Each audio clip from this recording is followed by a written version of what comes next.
신약성경 391면에 있는 요한일서 4장 말씀입니다.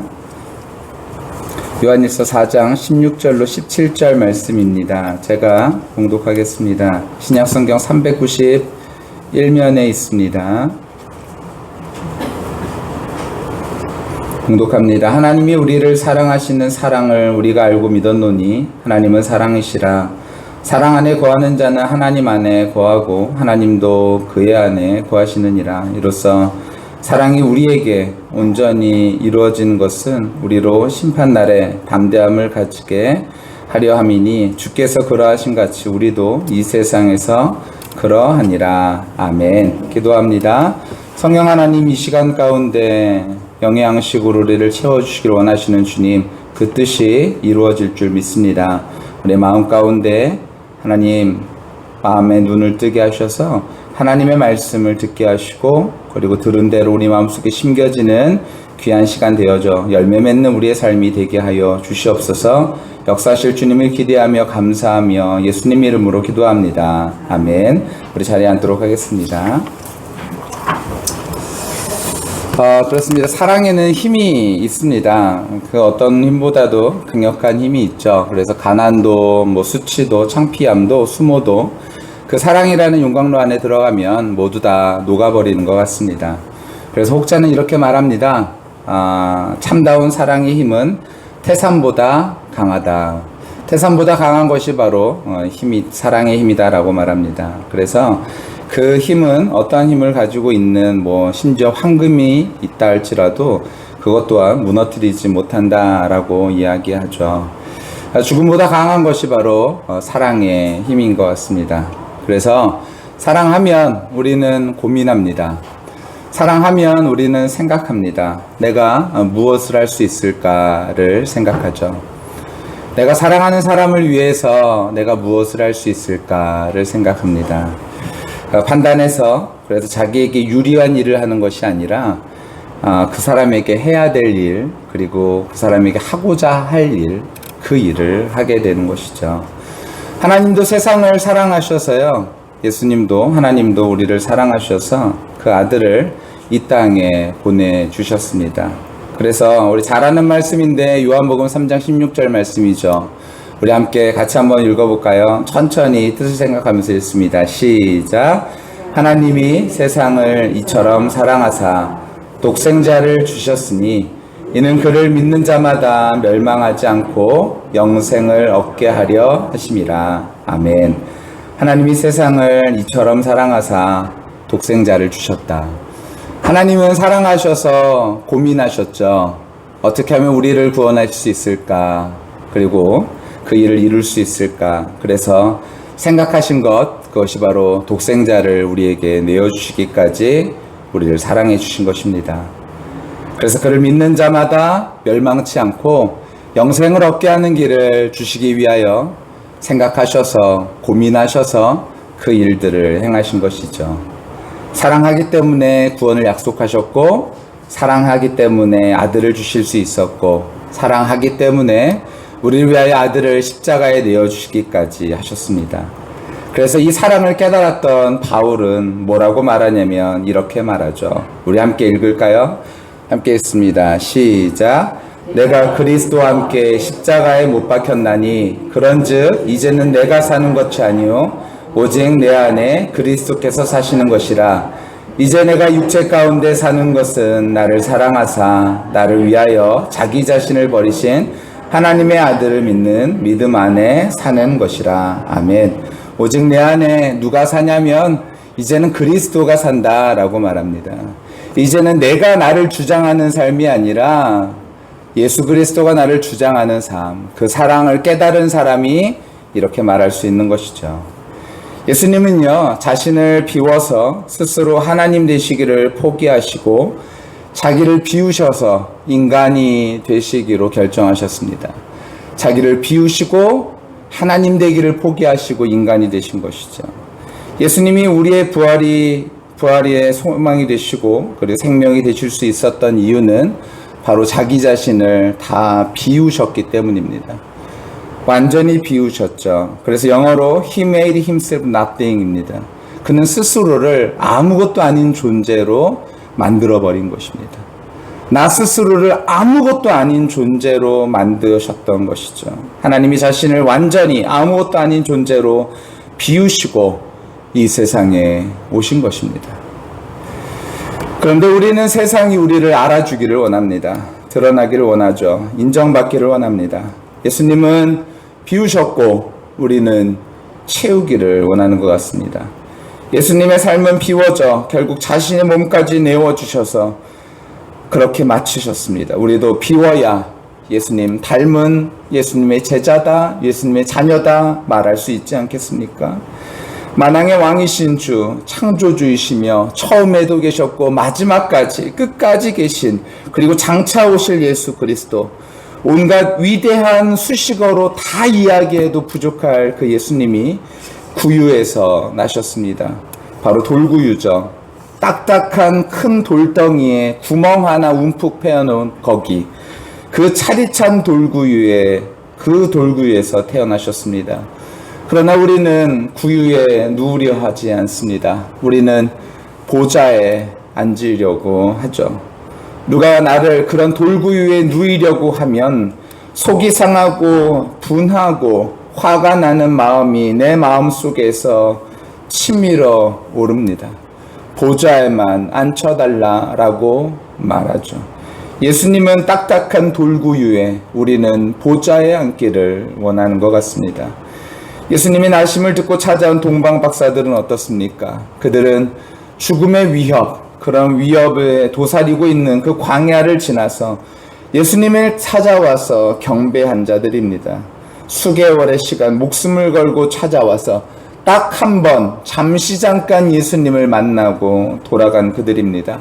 그런데 그들이 자신의 이름 석자 남겼던가요? 그들이 자신의 이름 석자 알리기 위해서 애썼던가요? 그들이 그들의 이름 석자 그래도 알리는 자격 충분하다고 생각하지 않으십니까? 그런데 그들은 이름을 남기지 않았습니다. 그런데 우리는 이름을 남기기를 원하죠. 혹시 그들이 자신의 이름을 남기지 않아서 서운했던가요? 저 같으면 큰 시험에 들었는지 모르겠어요. 우리는 우리가 한 일 드러나고 칭찬받고 인정받고 내가 했던 거 왜 알아주지 않느냐라고 말합니다. 우리 혹시 아직 비우지 않아서 그런 것 아닌가요? 예수님은 예루살렘이 아닌 베들레헴에서 태어나셨습니다. 대제사장 가문 아니고 이름 없는 마리아 통에서 태어나셨습니다. 왕궁 아닌 구유에서 태어나셨고 예루살렘 아닌 그 아무도 모르는 그 나사렛에서 태어나셨습니다. 그래서 우리의 삶을 알고 계십니다. 어쩌면 우리의 삶을 알고자 그런 선택을, 그런 탄생을 선택하셨는지 모르겠습니다. 그래서 히브리서 4장 15절에 보면 이런 말씀이 있습니다. 우리 함께 읽을까요? 시작. 우리에게 있는 대제사장은 우리의 연약함을 동정하지 못하실 리가 아니요 모든 일에 우리와 똑같이 시험을 받으신 이로되 죄는 없으시느니라. 동정하실지 못할 리가 아니다. 우리의 모든 마음을 다 아신다라고 이야기합니다. 그러나 우리는 하나님은 우리의 마음을 모른다, 우리의 삶을 모른다 말합니다. 하나님의 아들로 누릴 수 있는 모든 영광과 특권을 모두 버리고 자신을 내려놓으신, 다 비우신, 그렇게 연약하게 우리의 삶을 알기 위해서 모든 것을 비우신 그분께 왜 우리의 삶을 이해하지 못하냐고 불평합니다. 하나님은 내 삶을 전혀 모른다라고 이야기하죠. 그래서 우리의 삶을 이해하지 못하는 하나님께 우리의 삶을 맡길 수 없다라고 생각합니다. 그래서 한 결정이 스스로 삶을 개척해 나아가려고 합니다. 세상 인정받으려고 그러고요. 어떻게 하면 인정받을 수 있을까를 생각하고 내가 어떻게 하면 뒤지지 않고 앞설 수 있을까를 생각합니다. 내 이름 내기를 원하죠. 내 이름 석자 누가 알기를 원하고 인정받기 원합니다. 그런데 그렇게 살다 보니 뒤돌아보니까 하나님과는 멀어져 있는 자신의 모습을 발견하게 됩니다. 그러나 우리는 우리의 인생 마지막에 분명히 마지막 정류장에서 모든 것을 결산할 때가 분명히 옵니다. 그때 우리가 생명의 떡을 먹고 있는가가 중요합니다. 여러분, 생명의 떡을 먹고 계십니까? 아니면 세상의 떡을 즐기고 계십니까? 우리 안에 그리스도가 사십니까? 우리 안에 내가 살고 있습니까? 그리스도 안에 있는 자가 이길 수 있는 줄 믿습니다. 세상보다 하나님을 더 가치 있게 여기며 내 이름 석자 내는 것이 아니라 하나님의 영광 드러나는 것이 우리에게 더 가치 있는 일이다라고 말하는 사람, 그 사람이 바로 우리 안에 그리스도가 살아가는 증거요, 그것이 바로 그리스도인인 것을 믿습니다. 콜롬비아의 르루아 광산은요, 폐광이 되면서 $100라는 헐값에 팔려졌다 그래요. 하지만 어느 투자자가 나서 $30,000에 사들였다고 합니다. 맨 처음에 이 $100에서 폐광을 산 사람은요, 큰 돈을 남겼다면서 자신의 폐광을 산 투자자를 속으로 비웃었다 그럽니다. 하지만 $30,000의 폐광을 산 투자자는요, 그 후로부터 1년도 지나지 않아서 그 폐광을 $400만 팔았다고 합니다. 폐광인 줄 알았는데 그 광산에서 금맥이 발견되었기 때문입니다.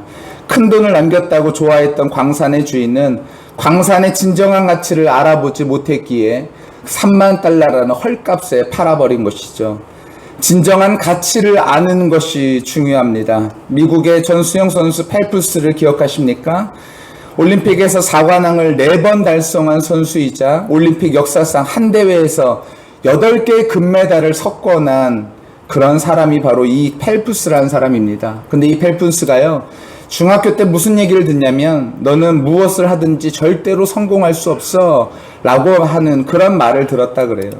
하지만 그 선생님의 예상은 빗나가고 말았습니다. 인생도 마찬가지입니다. 진정 중요한 것, 같이 알아보지 못하는 사람들 많습니다. 우리도 살아가면서 내 이름 내는 것이 더 가치 있다라고 생각할 수 있고, 내가 인정받는 것이 더 가치 있는 일이다라고 생각할 수 있고, 하나님의 영광보다도 내 인정받는 것이 더 가치 있는 일이다라고 착각하며 살아갈 때가 있습니다. 왜냐하면 세상이 그렇게 말하기 때문이죠.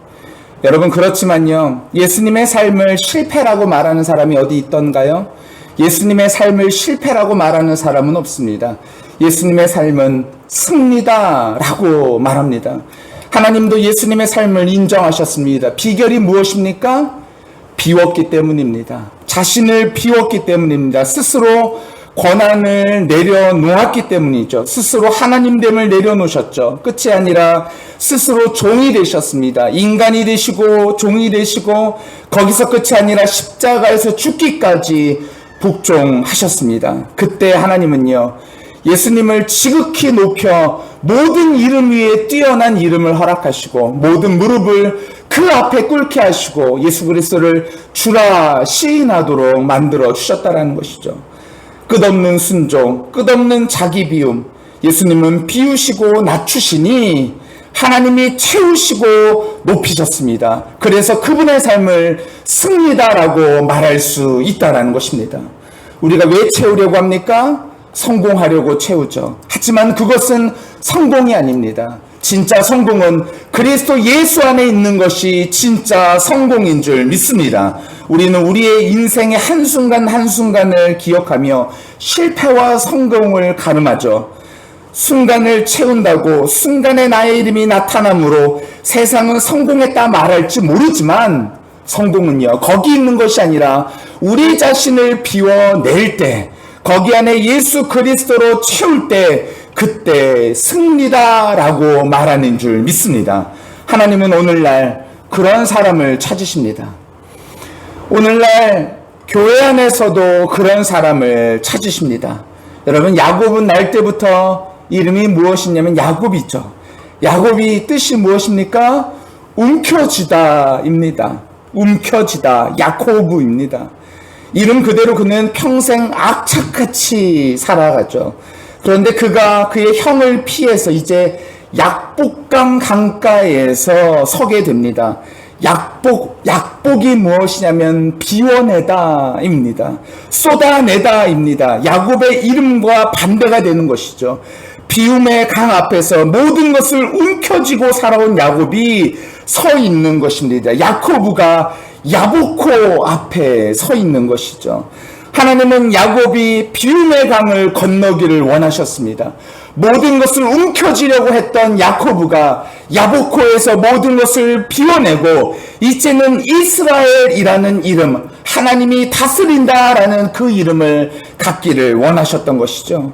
자신을 다 내려놓고 비움으로 함께 하나님과 살아가는 존재가 되기를 원하셨다라는 거예요.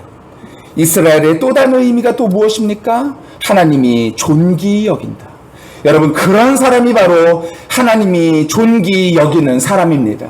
내가 끝까지 움켜쥐는 사람이 아니라 하나님께서 나의 삶을 책임져 주실 것을 믿고 하나님으로 채워가는 인생이 바로 하나님께서 존귀 여기는 인생이죠. 하나님은 그런 사람을 귀히 여기시고 그런 사람을 사랑하시고 그런 사람을 사용하십니다. 하나님은 어쩌면 우리의 인생에 0이라는 숫자를 원하시는 것 같아요. 0의 원칙, 아브라함도 0으로 만드시고 다시 시작하게 하셨어요. 모세도 0으로 만들고 다시 시작하셨습니다. 노자도 이런 말을 했다 그럽니다. 항아리가 쓸모 있는 것은 도공이 빚은 흙이 아니라 항아리 안에 빈 공간이다. 여러분, 아무리 예쁘게 항아리를 만들었더니 뭐합니까? 그 안에 공간이 없다면 그것은 항아리로서의 가치가 없는 것이죠.